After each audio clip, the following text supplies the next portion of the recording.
It's the Dougherty Show! Alright, guys.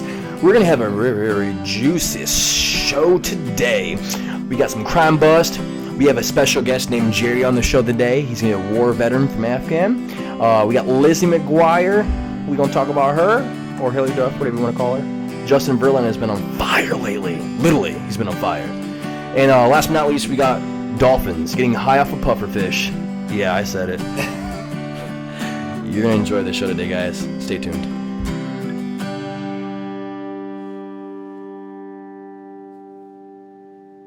Oh my God, guys. Hillary Duff! Hillary Duff. Lizzie McGuire. Reboot. But this time, she's older. And hotter. I don't know if she's hot or she's still the same. Wait, is it the TV show? Yeah, the TV No, show. she's hotter for sure. What do you mean hotter? No, she's hot. Back then, Like, I I was her attracted. age. Like, she was hot. And over the years, she still continued to be But hot. she got hotter than she was when she was. She's like 5. Well, obviously, people grow. She's literally up there. She's got to be the top 5 in the world. Like, listen. Yeah, like fine Listen. wine, she aged well. If she was in Pornhub, I would finally pay it. I would start paying for a subscription. Yeah, I would too. Yes. Hey, just saying. I would buy your description, like, you know, like a day. I'd be like, In like a day, yeah, something like that. You know? I'd do it in like a minute. If she had a television show, I'd watch it every day. That's right. Like, Well, she does technically. she will. The Lizzie McGuire show. I meant like an actual reality TV show for herself. But now it's going to be sort of like that, but in the Lizzie McGuire. It's honestly stressful at the same time because I'm like trying to imaginary fuck reality TV shows stars, but it's like I'm not. I'm just watching them on TV and it stresses me out. I think that's why I have a masturbation problem. This guy. So, how many times in one day do you think you do it? Dude, like 3 to 5. That's not. To a lot. Lizzie McGuire or Hillary Duff? No, just in general. I'm like talking Viagra. Oh boy. You just need to. I need to go to the hospital because my heart don't last too long. For all you ladies out there, you need to know. This guy. I'm just saying I'm not no one pump chump.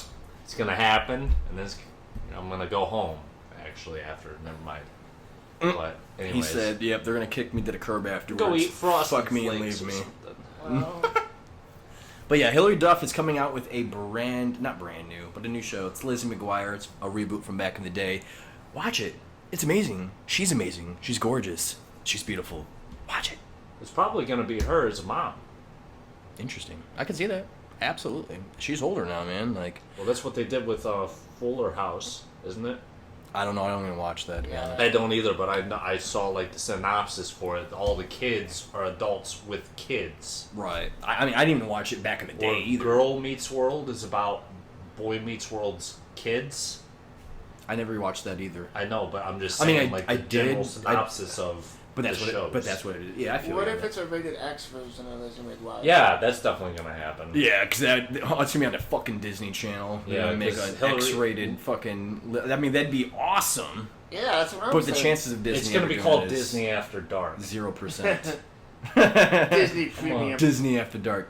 Remember back in the day we used to have those TV shows and shit like that, like Cartoon Network would turn into Adult Swim After Yeah. Dark, you know, same Dude. thing. Are we still recording? Absolutely. Oh, so check this out. This is what I used to do. So I'd be watching Adult Swim, and then I think it was like Channel 23 or something. Skinamax would be there. You remember back in the day, we would have that last channel button. So I'd have Skinamax right there ready to go. I'd be watching Skinamax, but then I'd have that last channel button Just in click. case someone walked Just in. in case somebody came home from wherever they were at like 10 o'clock at night. I'm like 12 years old. I'm like, I don't even know about jacking off yet. Like, this is a year before I hit that magical rainbow period of playing with myself. But I knew, like, You knew I'm like, that's I the don't know. greatest. And it was stressful because in my mind, I want to be a good person. I'm thinking, okay, like, Yes. This is porn is wrong. bad. This is wrong. Like, I'm like, why am I gonna get in trouble? But then it's like, so I'm like, Adult Swim's not exactly right, but it's funny. I'm like trying to balance comedy with pornography. Which one did you like? I don't know. I couldn't tell. Aqua Teen Hunger Force. That was the best show. You know what show that actually got me to watch Adult Swim? I just so happened to fall asleep while Cartoon Network was on. My dad didn't change, turn off the TV, and I woke up and C-Lab was on. C-Lab. That's what I'll be. So C-Lab 2020 on here. Yeah. Then freaking Skinamax on here. But then I'm like, okay, let me watch some C-Lab. And all of a sudden, they fucking have a sex scene on C-Lab. I'm like, fucking going back to Skinamax. Then my grandma walks in. Ew. And I'm grounded. Oh, God. Nah, C-Lab, I turned it on, dude. That show had me cracking up that episode. They were talking about something. They were roasting someone in the show.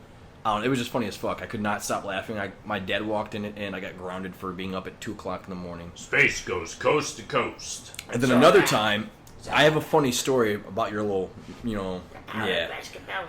There was a one time back in the day where I was like looking at porn, and my dad doesn't know this, but if he listens to the show, he will. He doesn't. He does.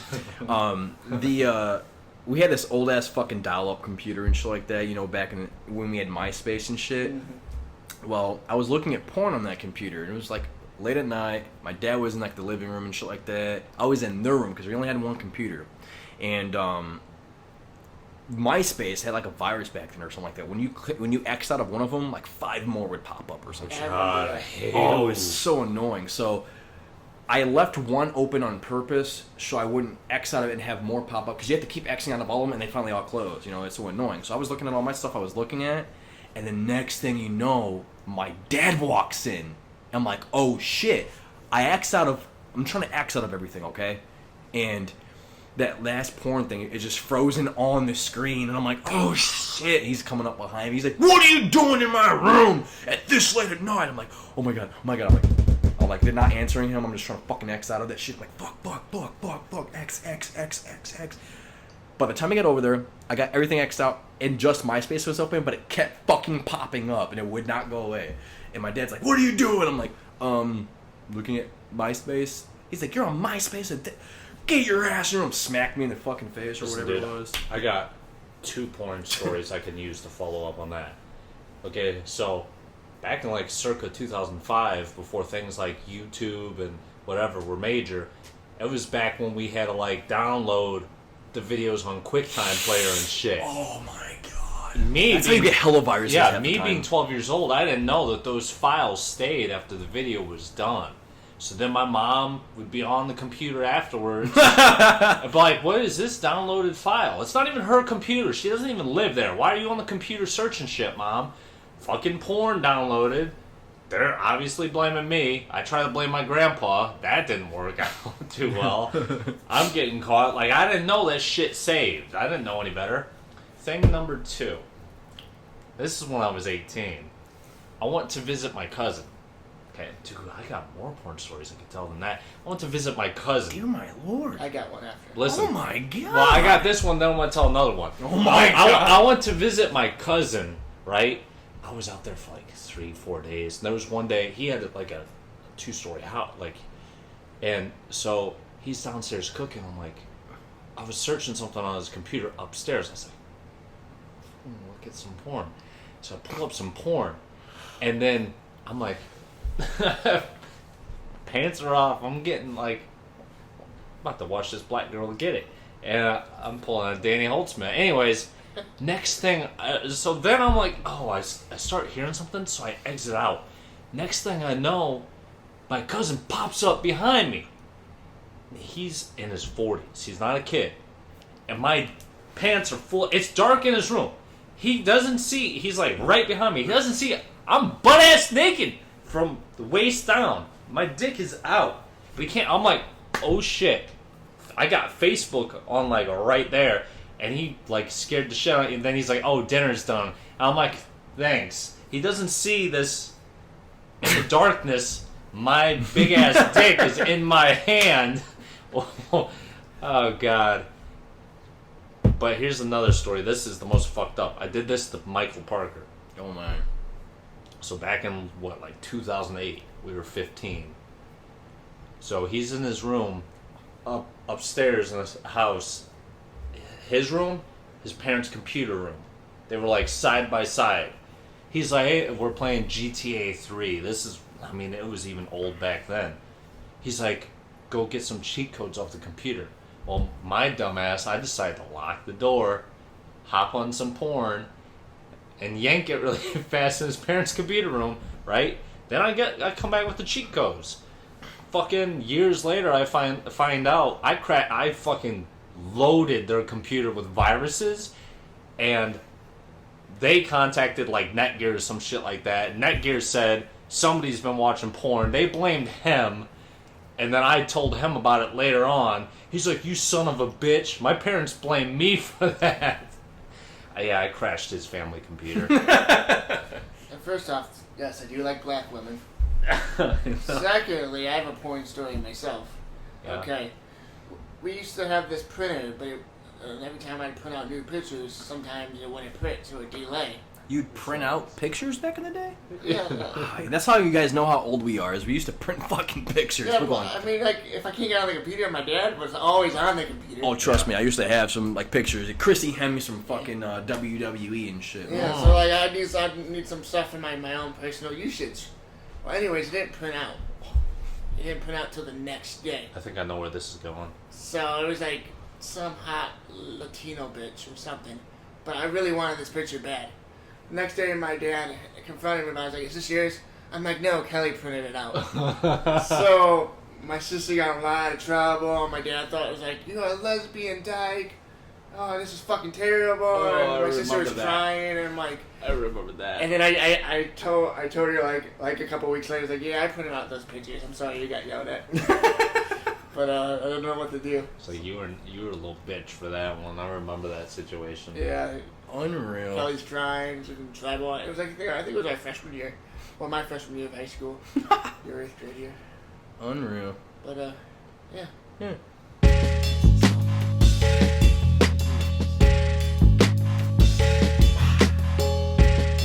So, humans are not the only species to suffer from substance abuse problems.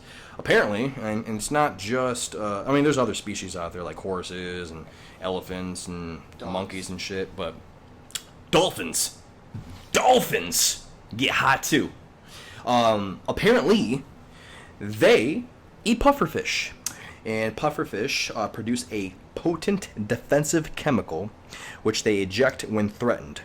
And that chemical, when eaten by dolphins, makes them high. How long? I'm not quite sure. That's a good question. But puts them in a trance-like state, dude. Can you imagine that? So it's like our weed. It's their weed. They just eat pufferfish. They just go through the ocean. Seems like dolphins. We'll probably fucking die. Seems like dolphins do a lot of human-like things. They swim. They breathe air. They don't breathe underwater. They have to hold their breath. They rape things. Lungs for They get days. high. Lungs I for can't- days. I can't swim. I said humans. I didn't say Danny. Oh. I know you can't swim. I can't swim either. See? You can barely walk. Lungs for days. That toxin comes into effect for them, dude. Oh my lord. I'm just saying, the most human-like creatures are monkeys and dolphins. Seems that way. What's your thoughts? I just want to see how a dolphin would react on a pufferfish. Absolutely. You'd probably get bored after a couple of minutes because you wouldn't. It's just swimming a little bit differently. Hey, Brett, have you ever not been entertained by a dolphin? Yes, When? when it was raping somebody. There was a dolphin raping someone? Dolphins rape people all the time. People? Yes. Like human beings? Yes, I don't know how else to describe people. You've seen a dolphin physically rape a human being. I think so.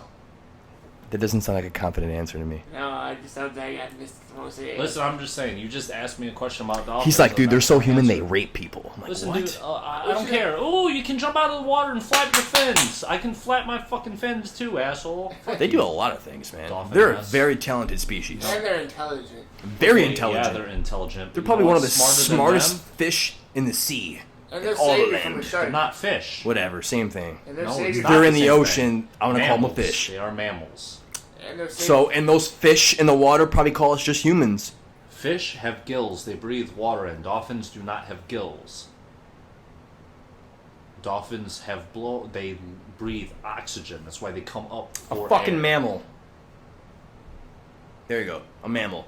I said that already. No, that's what I'm saying. You were just fucking criticizing me for the way I was just saying it, so I'm gonna call it a mammal. What are you talking about? Criticizing you for the way you were saying it. I said mammal already. I'm so confused.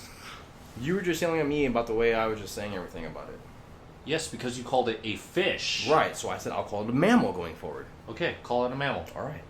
I'm just going to call it a dolphin. Anyways. Not to mention a dolphin will save you from a shark. Yeah, but sometimes a dolphin will also Are you sure? Like every time that dolphin's every gonna save you? time. Like, what if you are a dick and Like, the yeah, dolphin what if that knows you're a dick? What if that dolphin's the type of dolphin that has the personality that would mug your ass if you? Yeah. punch What if you that out? dolphin's a dick? Because they're like humans in a What way. if that dolphin? Some dolphins. Matter will of save fact, you. what if the dolphin is high off a pufferfish? He gonna help you save yeah. yourself from What a if that fucking dolphin- I shark. think it's funny that I'm gonna get eaten. Well, what if that dolphin thinks you're? They'll probably think it's a pufferfish? show. Like, oh, this is entertaining. I'm gonna eat my pufferfish. Like they're eating popcorn, but they're eating pufferfish, watching you getting eaten up by a shark. The dolphin's like, oh, no, Well, I was always taught if you're gonna get attacked by a shark, punch it on the nose, it will go away. I don't know how accurate Why? that is. I saw Laura Croft do that. You know what I learned about Shark Week? If you're ever in an encounter with a shark, swim towards that shark. Sharks are like natural born predators, so like when they see something coming at them, they're used to their shit running away from them. So if it's coming towards them, it sees that as a threat, and it thinks twice about what it wants to do. So if you're literally swimming towards a shark, So if a great white sees me swim, my towards it, ball, I'm dead anyways. So I'm swimming directly towards that shark. Yeah, Yeah. well, I'm gonna be honest with you. I'm just gonna end up sinking towards it because I can't swim, and I also cannot float. So I'm gonna be sinking. I'm gonna be I'm gonna be helpless. scared for I can help. swim. I'm gonna swim towards the shark. I'm gonna try and grab its fin and just ride with it until I die. I'm more afraid of the water than I am the shark. You don't know what's in the water. Trust me. No, you're not. I'm more afraid of the water. I almost drowned with a life vest on. Jeez, I almost drowned. Well, not drowned. I know how to Fucking life swim. vest, man. It didn't tell me it takes you under for a second and lifts you back up.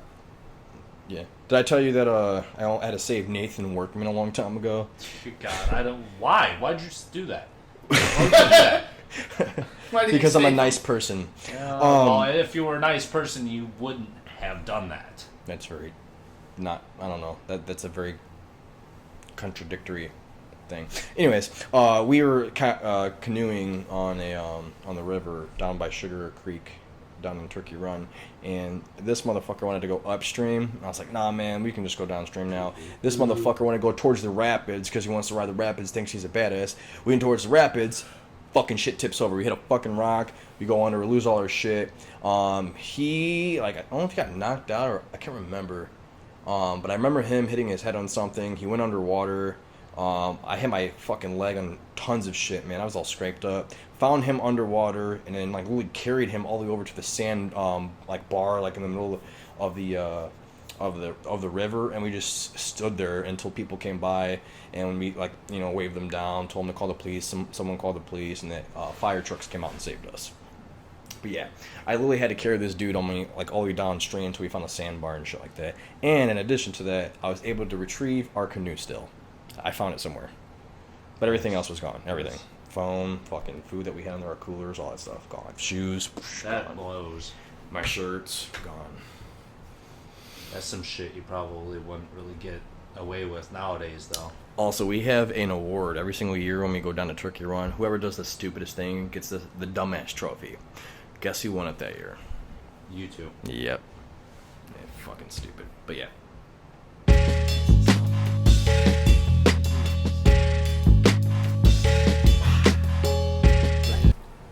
And now I want to talk about my boy, Jacoby. Oh, Belwan Jacoby. Jacoby Brissett. He just got a contract extension, $15 million a year for the next 2 years, so $30 million total. I don't know how I feel about it. I feel like it's sort of a good thing because if you pay him cheap now, in the future, you're not going to have to pay him that much money because you have him for the next 2 years after this. Wait, you're telling me $15 million a year is not a lot of money? No, quarterbacks normally get like 30 million a year. Oh man, that's. For example, we He's just the signed. 19th paid quarterback in the league. Around 32 It games. just sounds. I Like didn't even know that. We just I know. It's 15 fucking million a year. It's like, why wouldn't you be? Oh yeah, I need 30 for what? Right. what are you gonna need 30 million a year that you can't buy with 15? What the fuck are you doing with your life? That's not including incentives. Just gotta get paid, I guess. I don't know. It's just the high demand of players. Yeah, but I think that's good because you don't know what you're gonna get from him. But you gotta think about it too. Like he sat behind Tom Brady and he sat behind Andrew Luck. There's so much knowledge to be gained from that. And I know he didn't win a lot of games. Two elite players, man. Learning from one of the best. He didn't win a lot of games before Andrew Luck came into town. 5-12 as a starter. But here in mind, He also was on a team that had a horrible offensive line, the worst in the league. At least the bottom 3 in defense and rushing. This year, he's now set up with better potential. He's got better receivers to throw to. He's got a running game. He's got an offensive line. Defense. And he's got a defense. You're absolutely right. I mean, he won games in New England when Garoppolo and Brady were down. I think he was 2-1, wasn't he? Either 3-1 or 2-1. 2-1. Pretty positive, yeah. I mean, he's an exceptional quarterback. I'm ready to see how he plays. Honestly, it's going to make Chris Ballard look like a genius. If this guy plays out 2 years and does it great, we go to 2 Super Bowls. Shit, then you can extend him. If he does bad these next 2 years, then 2 years, we drop his ass and we pick up Trevor Lawrence. Trevor Lawrence looks like he's going to be a stud, too. Oh, absolutely. But I hope so. You know what I like about Brissett? He manages the game well. He does.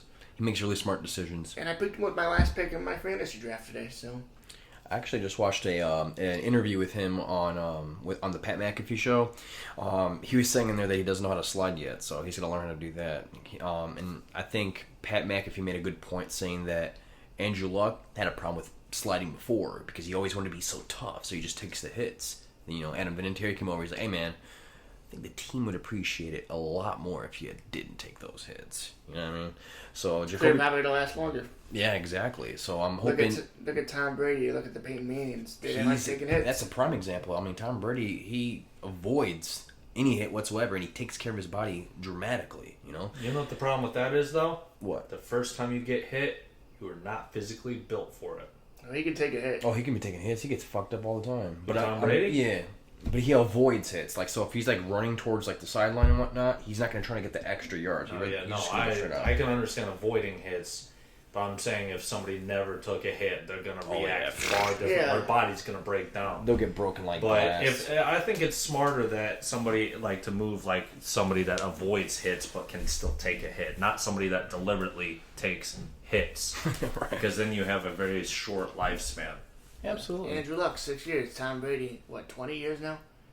Listen, I think the best players are the players that can do both. Avoid the hits and take the hits. How about Tom Brady not even going in any drafts? There's some drafts where he didn't get drafted at all. Well, they have a good running game. I mean, they're going to run the football more now than anything now that he's older, which is fine. That's okay. I mean, he can still sling the ball 30, 40 times a game, but at that point, how many years do you have left with him? Do you really want to put a lot of that tear on his arms? Makes plenty of years with him. I'm surprised he still plays. Yeah, he can throw. He can win a game with his arm, but yeah, there's been quarterbacks I think that played into their 45 or something. Tom Brady's older than the cereal in Brett Favre's kitchen. Yeah, but I do like some of the picks in my draft. Personally, I like Josh Gordon. I think he's gonna have a lot of hits. Hey, can I be honest? I really don't give a fuck about your draft. I just think you're just gonna lose them all. Ooh. I'm in 7. I think. He says you suck. 7. Danny can't even manage his time well. How can he manage 7 drafts? He barely knows how to use an iPhone. I have 4 drafts myself. I'm going to win every one of them. I feel like you actually have a solid chance at doing pretty good in your drafts. Danny, I think you are going to be a humongous failure. My team's better than yours. How do you know? I know. Projections? Not projections, I just know it's better than yours. Oh, you just know? Ooh. That's why you're trying to give me 3-4 players for one of mine. Ooh. Ooh, burn. Trying to trade rape Brett. He's like, trade nope, rape. I'm not getting trade rape. Danny's dick is way too small to trade rape me. And he literally, he's got a tell system. He'll be like, okay, if you don't want these players, let me give you these players. Oh, you already give it away. Danny. Typical. I got a good squad, though. I have a great squad. That one free league we do, they don't know how to draft because they drafted Patrick. Not Patrick. Dak Prescott in the first round. 6th pick. Patriots defense went in the 8th round. 2 guys have 2 kickers on their team. I didn't draft my defensive kicker to the last picks. People are picking defenses in the 10th round. I'm like, in the 8th round. I'm like, what the fuck is going on? I'm like, whatever. I'm gonna win. With the 6th pick, the 15th. With the 6th pick, you should go in a stud running back. Or an all-star receiver either Monte Adams or DeAndre Hopkins. Julio Jones, I'm suspect on that because I like Calvin Ridley a lot. So if I had a top 10 pick, he's not going. Oh, I would definitely get Julio Jones. Dan Marino. Julio Jones is one of the safest picks you'll get every single year. He might have a game where he gets 3 points, but he also has those games where he gets fucking 40. I'll take DeAndre Hopkins over. Oh, absolutely. Him and Devontae Adams are the most elite players as far as the wide receiver position is proclaimed. You know, Hopkins' hands. He doesn't drop the ball. Never. His hands are made of fucking glue. I swear, man. He can catch it with one pinky. I'm like, it's no big deal. Pinky's out, bitches. Surprised a lot of 49er players didn't go. I'm a little skeptical on because Jimmy G's coming back from an ACL tear, and I like Jimmy G a lot. all those people are improving except for Kittle. I like Pettis. I like Kittle still. That's it. Yeah. Yeah, I got him. Godwin. Fuck That you. was my second pick. Picked him right before me. Looking. Actually, he drafted Kelsey, and I was so mad about it because I was going to draft Kelsey with my next pick, so I drafted Kittle after him. No, I kind of wish I still had LaShawn McCoy. Do you? He's on my roster. I don't know. I guess I'll see how that plays out. He's on my roster if you want to know. Yeah, he's trash. Well, I'm hoping he turns out to be trash. But you also have David Singletary, No, yeah, I think I'm going to be number more one secure running with that. back for the. I just feel like anything that happens to Danny's team is going to be negative. That's true. I feel like Danny is... My team's loaded. Danny's the person that he develops bad karma with drafting because... No, he's an idiot. No, his downfall is he trades away his team every year. No, but I haven't traded anybody on yet. top of that, Not yet. Danny's Just started the developed season. over the years. The fantasy gods have given Danny very, very bad karma because they're like, this dude's kind of a piece of shit. It's because he used to cheat back in the day. Oh no, yeah, I like what 2 years ago. That's not really players. 2013. 2013 And He's thrown out 14 and years. 15. 16. My first money league, I won $500. Cheating probably. By cheating, probably. No, not cheating. Not cheating. Wasn't cheating at all. Well, we could have split that money. You owe me money. I forgot why we said I was going to split it with you, but I don't remember why either. I wasn't in that league, so people don't need to think I was colluding with Danny. But Danny he's a fucking shitbag when it comes to cheating in leagues. So don't trust Danny if he wins the league. If you want to trust Danny, you can ask him his advice on your I do team. have good fantasy advice. Just don't ask him about trades. We'll save that for another time. Well, actually, Danny would be a great person for trades because No, he he trade will rapes not. the fuck out of He everybody. will trade rape the fuck out of you. So he'll know if it's a good trade rape. Danny's a very smart person, but he's a very stupid person at the same time. It's honestly the biggest, what is it called? Conundrum? Because it just doesn't make sense. It's kind of like... Well, it's the dumbest trade. It really doesn't because he's very smart and intelligent, but he's also extremely, extremely uneducated at the same time, if that makes sense. I don't know how to explain it. It makes it perfect. He's like the stupidest smart person. No, he's the smartest stupid person I've ever met in my life. That confused me. It's very confusing. I'm confused.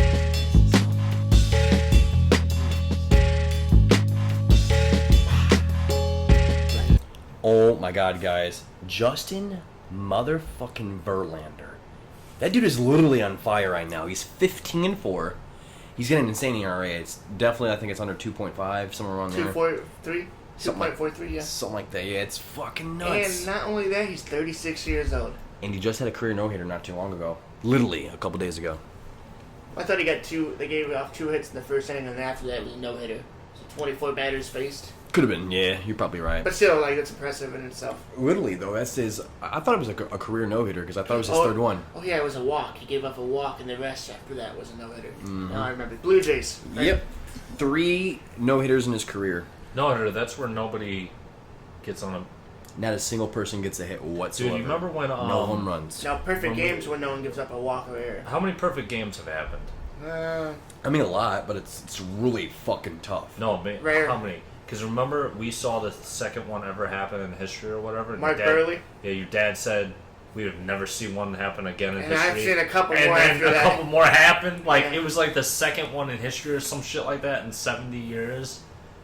Yeah, I mean, it was a while when that happened, but now they're happening. And it was what? Who was it? The Yankees? Mark Burley, I forgot, Dwayne Rice saved up. I don't know, Mark Burley almost gave up a hit, but then Dwayne Wise for the White Sox years ago did this leaping catch to save the perfect game. Oh yeah, that I remember that shit. They loved him for that. Yeah. Damn. He It was was like, cool, and then he fell and flipped and shit, and then he had the ball, and I was like, oh my god. And that pitching staff for the Astros, man, it's insane. it's one of the top 3 best in the majors. Not to mention their offense is top 5 too. You got Garrett Cole, Verlander, Greinke now. Yeah. We're forgetting someone else. I can't think on top. There's a few other players, but those are like the main aces that are on the Yeah. team. And do they have a new guy, Alvarez, Yordan Alvarez? He is a beast. He's in the running for Rookie of the Year. He's probably going to win it. Dude's got like 22 or 23 home runs already, and that's since the All-Star break is when he got activated. So imagine if you play the entire year, probably have like 44 home runs right now. He'd be up there with Bellinger and all them. Dude's amazing. I like the Astros. I'd like to see them win. I'm tired of seeing teams that have already won before. I want to see someone new, or my Cubbies win. So if my Cubbies aren't winning, it's got to be someone new. Pitching staff won't hold up for them to win. Oh, really? You think so?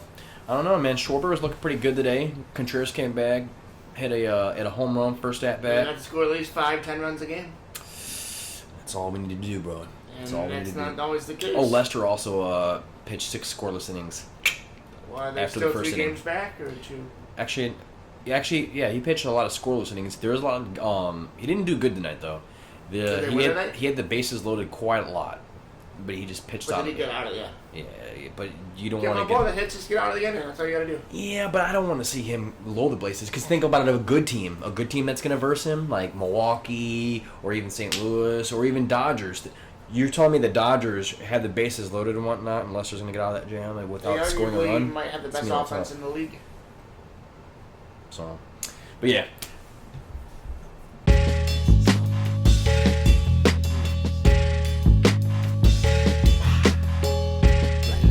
So some crazy shit happened back in July around my birthday. I think it was the 20th.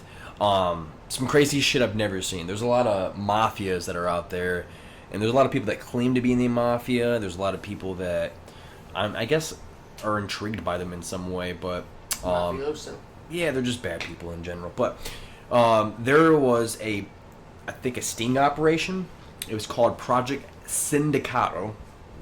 It was over in Toronto, and the family is the Calabrian mob is what they're called. The Calabrian mob. It's probably pronounced something way different. I'm probably botching that so badly right now. But 27 mafia-owned houses got restrained. 11 mafia-owned gaming houses got raided. 23 high-end mafia-owned vehicles, including 5 Ferraris, were seized. 48 warrants were executed, and $35 million in total value was seized. 500 officers were involved. Jesus Christ. It was one of the biggest busts in probably Canadian history. It's fucking nuts. I mean, can you imagine that? 500 officers, man. I was just gonna $35 million. I was just gonna say something that knocked Canada pretty hard right there, but A lot of corrupt officers. I couldn't see a lot of things going down like So that. how many in Canada. crimes before that did they probably commit that nobody even knows about? I've always wondered why Drake was always saying that shit, like talking shit about officers. Because they're all fucking corrupt out there. There's 500 of them. In Canada? In one city, Toronto. Holy shit! You wouldn't think that about Canada. Everybody seems to be nice in Canada. Canada's a No, nice place. except Quebec. I don't know, I've never been there. Have you been to Quebec? No, but it's Was it like Chicago in a way? no, I've never been to Murder capital. Quebec, but it's literally just French. Like everywhere in Canada, they're basically just it's like a Canadian version of American people. Well, because they're technically North American, so it's the Canadian brothers, but Quebec, they're just all fucking French. All their signs are in a different language. They try to stand out. The French have differently. done quite a lot for us. French in Quebec are Canadian French. They're assholes. Didn't the French invent porn? Pretty positive. I don't they did. think. Did I they don't- bring us I the don't know, I'm pretty sure Statue of caveman. Liberty? Huh? Did they make us the Statue of Liberty? Yeah, That was Quebec Paris. is different than actual France, though. Paris is part of France. He said French. Yeah, you're right. Whatever. I didn't say I said the French Canadian. I fucked that up. It's all good. But go on. Didn't they make the French fry too? Yeah, we got American fries. They're better. They didn't make French fries. French fries are. French? I think there's something completely different. No, they're actually not from America or France, from what I've Yeah, I heard. think they're like Italian or Irish? something like that. No, they might be Irish. Alexa, No. Potatoes? where do French fries originate from? French fries are from Belgium. There you go. Belgium. Thank you. Where's that at? It's Belgium. It's in Europe, Danny. It's Belgium. Belgium, I think it's Netherlands. What was I? Belgium. Netherlands are a combination Alexa, oh god. where's Belgium? Belgium is a country in Western Europe. It shares a border with Germany, France, the Netherlands, and Luxembourg. Thank you. Yeah. Well, My bad. I guess You bet. well, apparently Alexa is now a new member of the podcast, so I mean, we used her in the first couple episodes, but she kept fucking up. She didn't know she's still shit. fucking up now because you guys don't know how to word your questions right. That was perfect, actually. Well, that one was fine, but I'm not talking about you. You're perfectly fine. But when we got like Dwyer and Stephanie and Danny who don't know how to talk to artificial intelligence, I know how to talk to them. because the artificial intelligence is smarter than them. Have you seen Terminator? Dude, Skynet? Yeah, because you talked to Arnold. what was it? I saw something crazy over the weekend I wanted to talk about on the show. I think Nick told me about it. He had said that there is... Where is Nicholas? Sex robots? I wrote this shit down. Here it is. Hey, Danny, are you ready to chug that? I said that there's a new clinical trial that's going to help bring the dead back to life. What? Yep, there's a new clinical trial that they will attempt to bring the dead back to life. I was like, dude, they're trying to start the fucking zombie Yeah, apocalypse. but how would they bring that? Like, how Stem dead? cell research. You're How gonna dead would they be? brain dead. Oh, that's just vegetated people. That's not dead. That's brain dead. But back to life. Well, they're Zombies. not. They're not technically dead though. They're brain dead. They're on a respirator. They're in a coma. It's the same thing. No, it's not. But they're also trying to They're not- find a way to they're not- reverse death as well. they're not dead in the ground. I'm not talking about just that. I'm talking about brain dead people and people that are dead. They're trying to reverse that. How Through would they stem- reverse somebody that's already Stem rotten? cell research. I don't fucking know. I mean, maybe they die and before they decompose, they fucking bring them back. That's why I said zombies, bro. This is the fucking apocalypse. These motherfuckers are nuts. If my dad comes back to life, I'll shit my pants. I'm like, Dad, what the fuck? Can you fucking imagine? Your dad was cremated. How the It's fuck gonna be- would stem cells not gonna put his ashes back together in the form of Robert Holtzman? Danny? Isn't that like the fucking the Strangers thing? Don't they have fucking people that come back to life and just show up? They're like, "Where the fuck did you come from? Aren't you dead?" Strangers Things? No. Isn't that? There's a fucking show out there. I'm gonna figure out what it is. Supernatural, maybe? No, I don't watch that shit. Oh yeah, because it's shit. It is Stop shit. talking shit about Fuck it. Then why did it go Supernatural. for 15 years? I don't know. That's Because exactly. why do Shut half the of fuck these up. shitty shows go for 15 years? None of them do go for 15 years. Um, What do have to? Like every show has 15 seasons, motherfucker. The right. best shows have usually 8 to 10 seasons. The worst shows have 3 15 to to 4. 20. Name one show you know of solidly besides like Grey's Anatomy or ER or something like that that has Grey's 15 Anatomy to 20. It's pretty great. I'm not gonna go on and delve. That's gonna General Hospital, that's got like 65 seasons. Never Days of seen Our it. Lives. No, fucking boring. I know they're fucking Chick horrible, flicks. but because they're soap operas. That's probably why you like They're it. not Supernatural's more like a chick They're flick. not chick flicks. Damn. A chick flick is a Brad movie, seems like the not a type t- of guy who watches lots of Lifetime.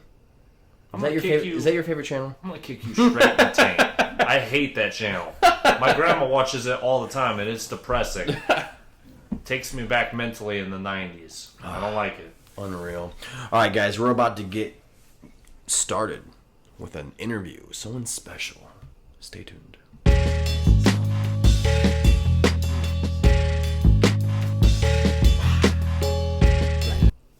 Okay, so this is Brett Black here, and I am going to be doing an interview for a very dear friend of mine. He goes by Captain Select Gerardo Hurtado.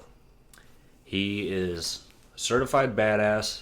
He was Special Forces in the Army, paratrooper, basically a medical doctor with diplomas and medals and certificates up to yang yang, more than most people achieve in their whole entire lives he could have done in a week.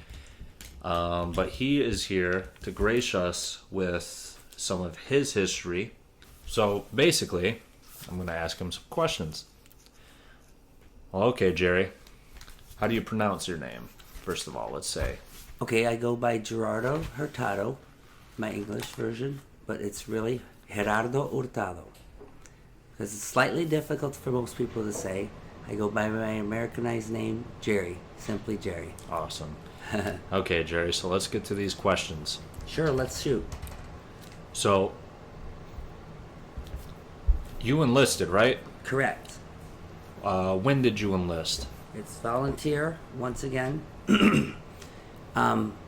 February 4th, 1987. And when were you discharged?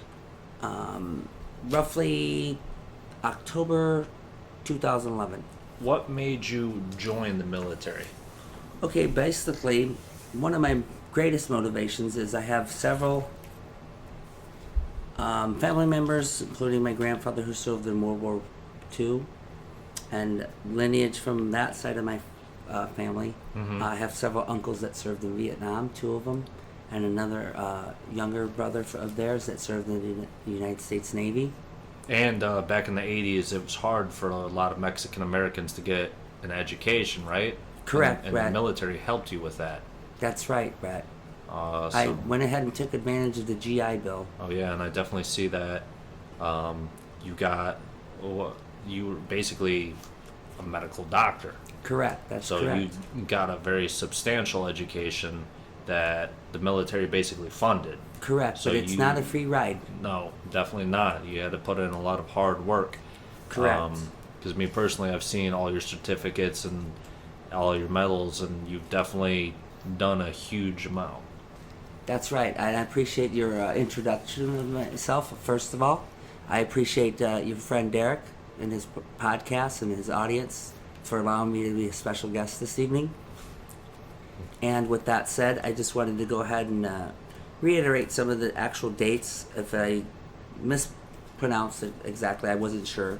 But one of the things of importance towards my end of my career, that I'm a member of the Society of Army Physician Assistants right after graduation from the Department of Defense's Physician Assistant Program. But that's kind of skipping towards my end of my career. So you go ahead and just follow, or tell me exactly where you want me to begin again. So you were Army, Correct. and so you got paratrooper and special forces. That is correct, Brett. So paratroopers, what are they mainly known for?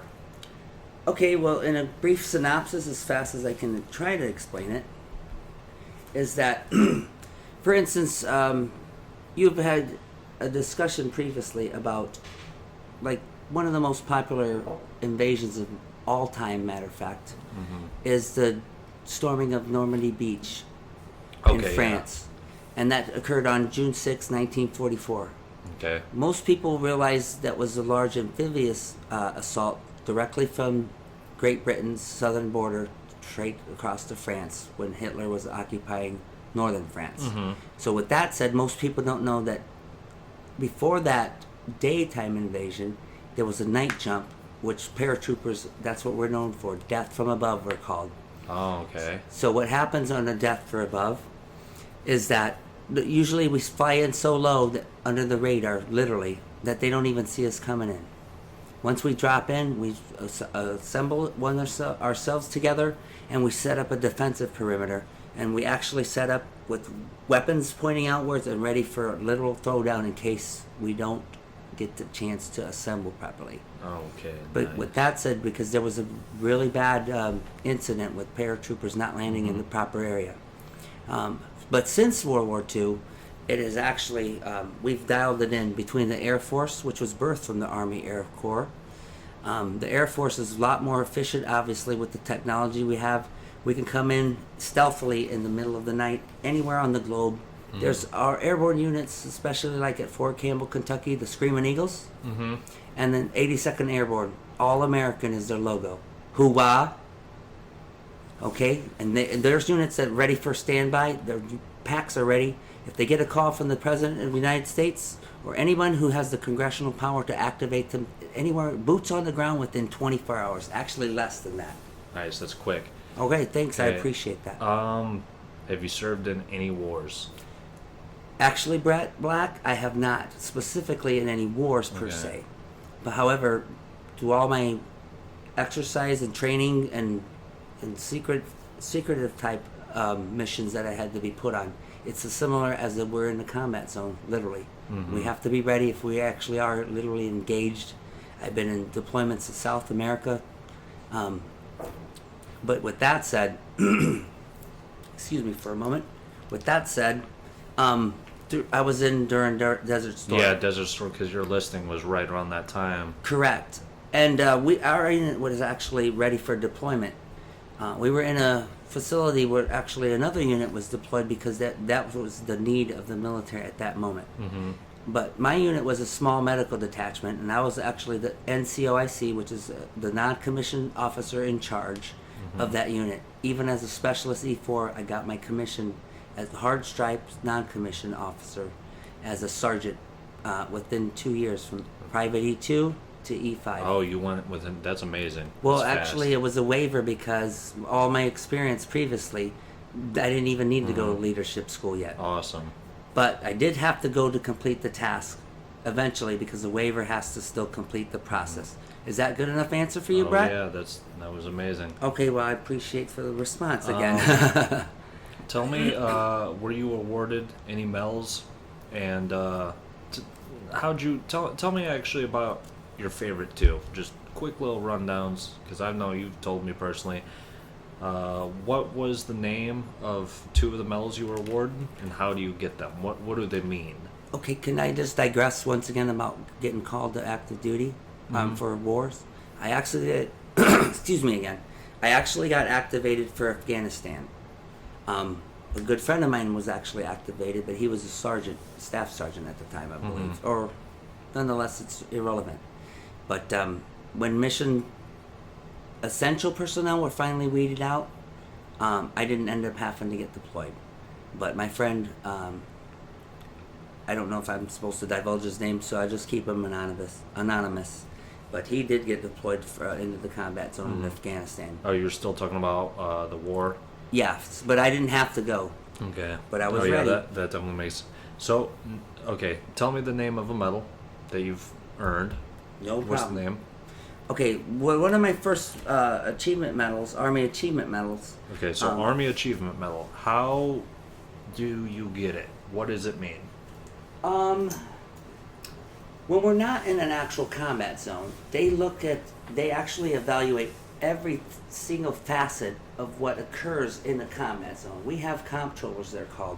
They watch every activity we do, including possible, rest break cycles, how we're set up a perimeter. We're not just lollygagging, we call it in the Army. We literally take it as if the enemy op forces are out there, and they're literally personnel that are annotated as OP4. We don't know exactly where they're going to be coming from, but the comptrollers know, and they just don't tell us.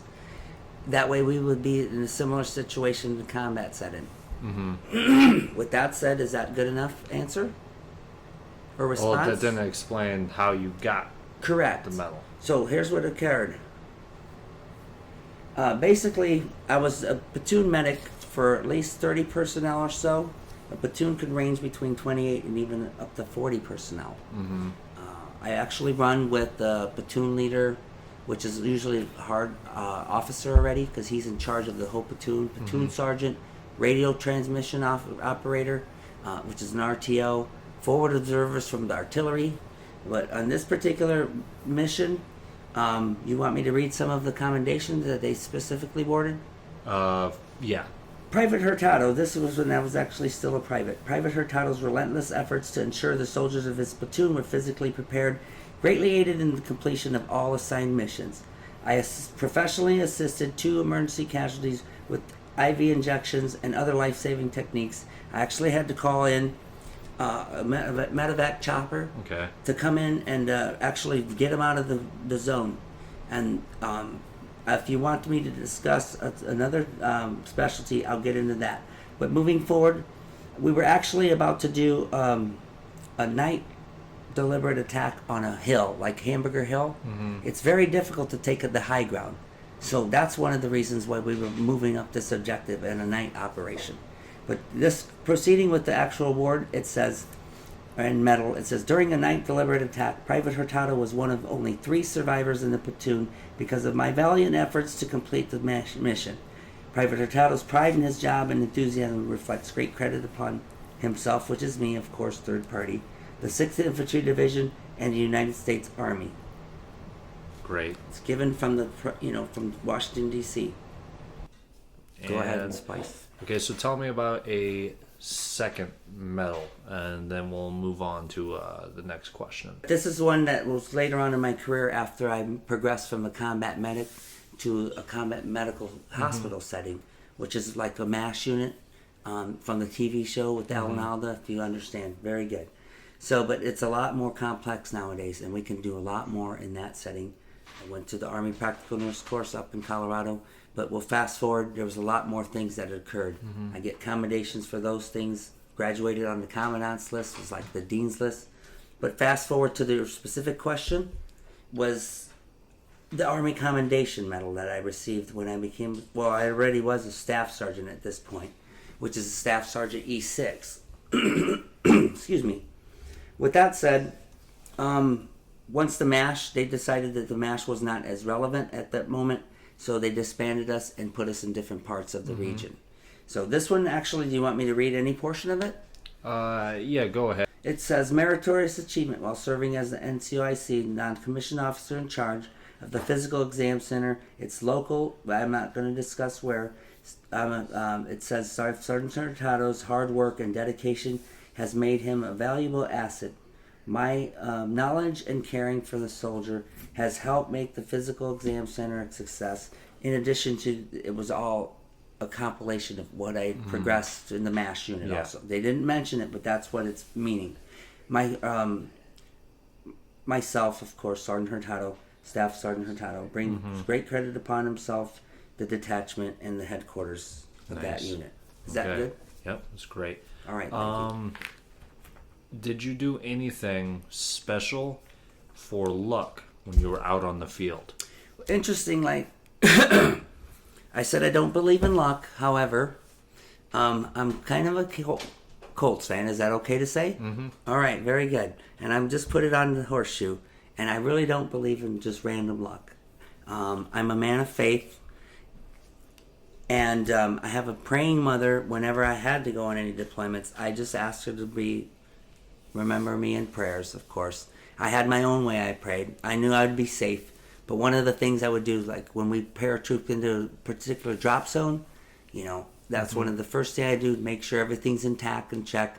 I thank God for a safe landing, of course, and grabbed my gear and started moving on to the next objective. Oh, nice. So it never was by luck. It was always by faith. Absolutely. Thank you. Okay.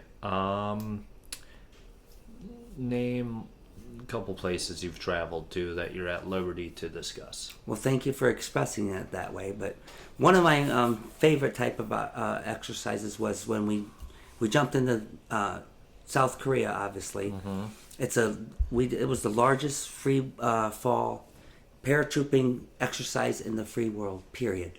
So that's the biggest ever. The biggest ever since World War II. Okay, that's pretty amazing. Well, thanks. I appreciate it. We left Alaska at 18 below zero. We jumped in. It was about 70 degrees outside. Ooh. Significant difference. Yeah, that's really cold, decently warm pretty fast. Correct. Can I tell you that was an actual emergency on the way down really quick? There was an emergency, how? Okay, when we exit the bird, which is the plane, it's moving in the forward direction, and we jump out both doors out the rear. We're supposed to be sent out the door from somebody called the jump master. They have to actually specifically go to the school and have enough jumps themselves, so they're proficient at doing it before they can even train how to safely exit personnel through the aircraft.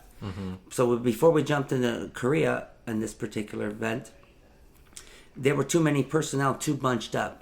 On the way down, I almost there was a particular jumper that kept going too close to me. I kept pulling my risers, they're called, and it's called slipping away from them. He kept coming near me. I didn't have any choice but to drop my gear, which actually we pulled these cords, basically. They're S-rolled because our combat gear is actually right below our waist. There's a reserve right here at the waist. In case our main doesn't deploy, we have to disconnect from that and hurry up and throw the reserve one, because we won't have enough time to land safely. I had to just go ahead and drop my gear practically on his parachute because he keeps he stealing would've- my air. It's called stealing your air because they're actually catching the lift that holds your parachute. Okay, that was a Like- deployment to Korea, Japan. I've been to South America on several deployments for medical, humanitarian missions. I've been to Panama, Costa Rica, and as you said, what the areas that I've been able to divulge and express freely. So basically, you've been places you can't tell people, which means you are a certified badass. Oh, I didn't know where you were getting, Brad. I guess from most people's perspective, when they actually see what I've really done instead of just hearing me say it, yes, I get a very good response because, yeah, I'll freely say it. I'm a bad MFer.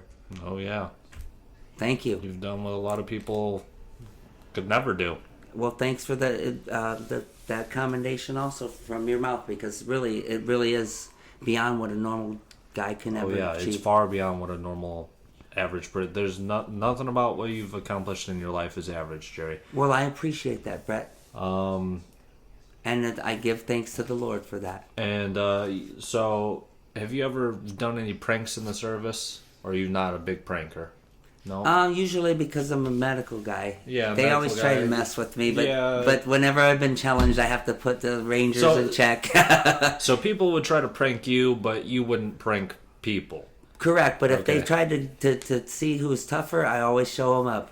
Doc yeah. could kick their ass. Oh yeah. Okay, so I don't know if you remember the day your service ended or not, but what advice would you have for people that are about to leave or join? Okay, that's a very good question.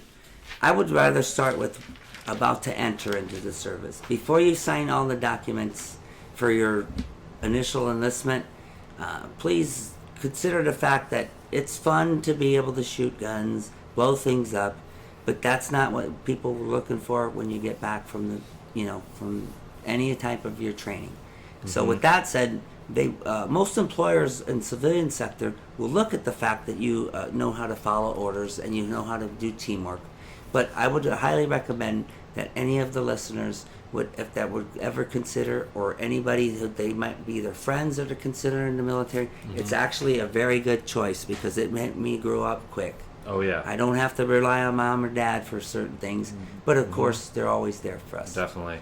With that said, take advantage of the GI Bill. Talk to any of your family friends that are veterans before you sign the dotted line. You might get some better advice on when to start. From there, if you decide to make it a career choice, hey, you already know some of the things that you want to get involved in. As long as you can make the grade and pass every one of those hardcore exams, whether it's physical, academic, whatever. I mean, you have to be able to land navigation, everything. As a leader, you have to be able to take soldiers into combat safely and take them out safely.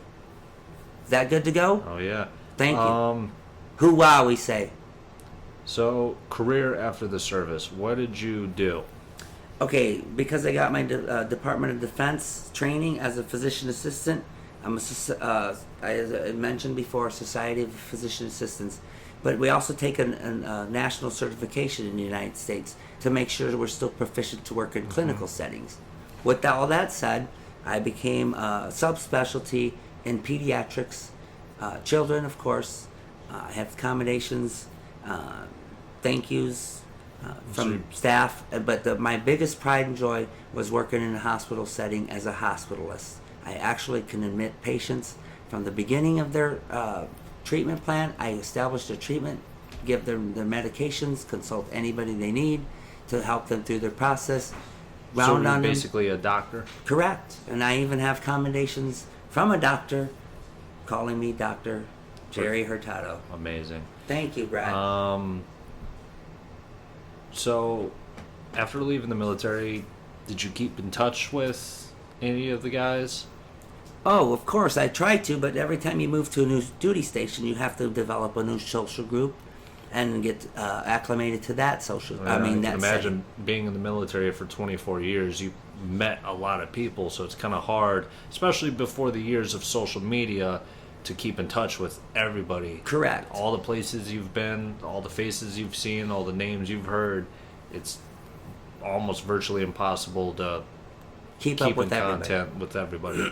Can I just tell you a quick thing from basic training? Yeah. One of my drill sergeants, real tall guy, he looked like Bill Murray actually, with the brown round drill sergeant hat. I remember distinctly the day he said this. He said, if you decide to make the military career, I guarantee you're going to run into some of the people that are in this room right now again during your career. You're going to run into people at different places when you just randomly seems like you're passing each other, but it's not just random. I mean, and I did it so many times it even blew my mind. But with that said, back to your original question, one of my friends when I first got up to Alaska, Fairbanks, Alaska, cold is all, colder than the witches, whatever. I'm actually a member of the 50 Below Zero Club. But with that said, I met a guy that came from 82nd Airborne. I was one of the medics with my really great friend, Brad Bergman.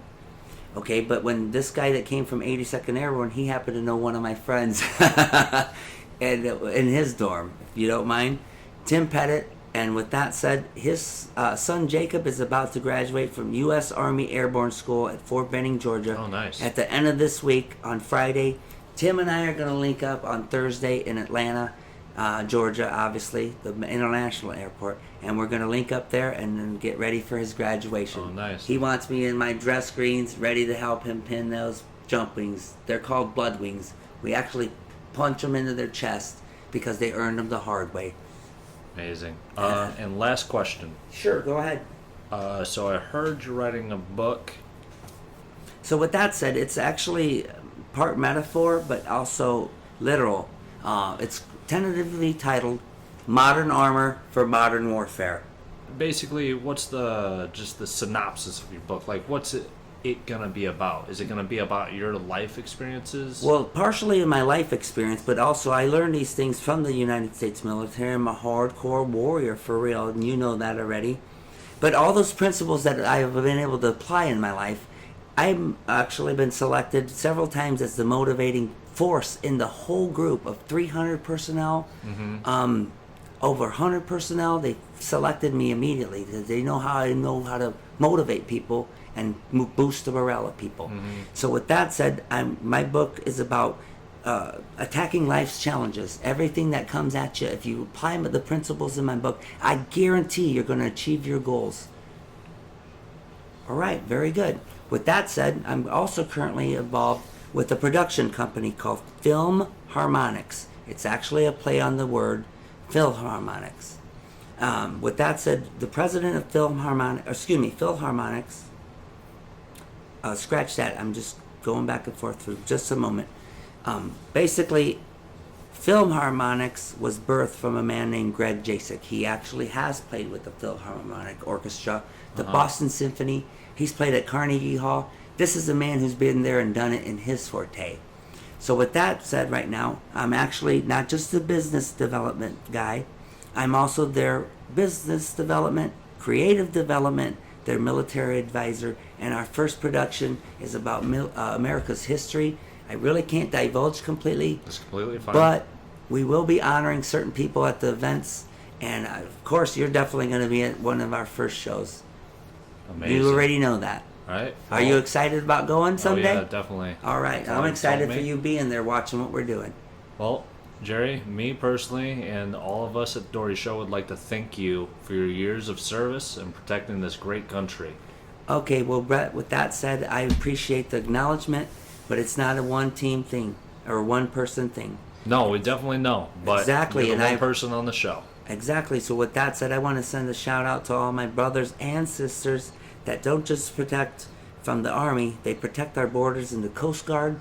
There's the military, United States military, is all over the globe to protect the interests of not just ourselves, but the free world. So we maintain that freedom and liberty that everybody wants to pursue like us. And life, liberty, and the pursuit of happiness. And now we're getting the Space Force too. The Space Force. That's another issue in another show. Right. Brett.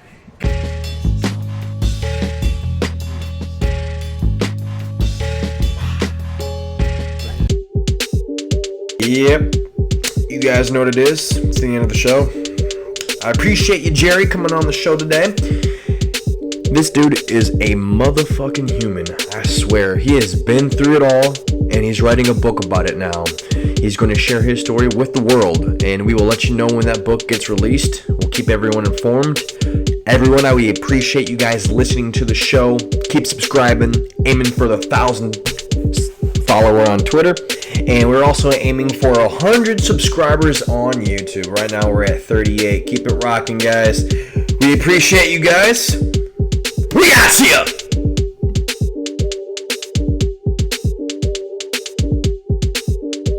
Stay tuned next time on The Dougherty Show.